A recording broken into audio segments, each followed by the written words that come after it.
seringkali orang menggambarkan gitu ya bahwa sukses itu adalah gitu ya, uang melimpah, karir, kemudian cepat menanjak begitu ya, mencapai puncaknya gitu ya.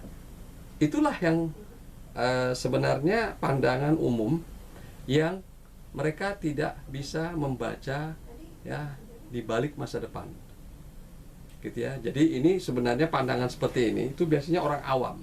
Dan tentu saja kita jangan mengukur diri kita dengan orang awam kalau kita menjadi orang terpilih.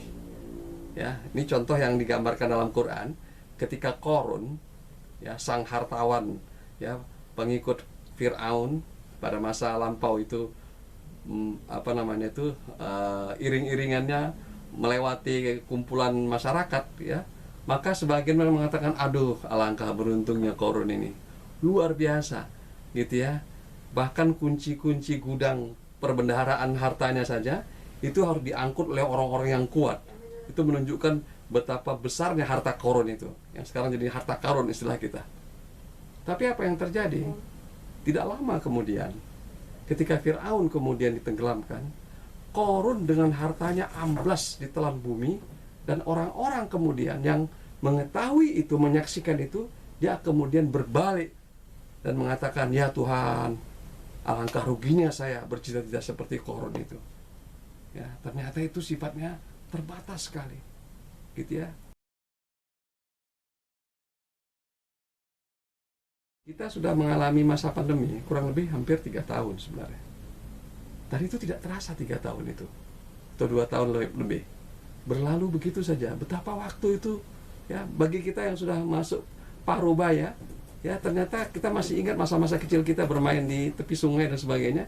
Itu sangat singkat sekali. Ya. Jadi ternyata waktu itu cepat sekali berlalu.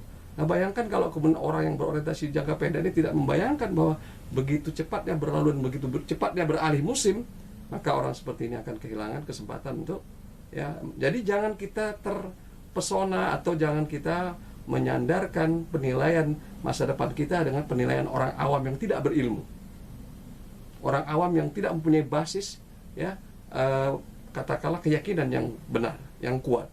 Maka kita akan kecewa nantinya.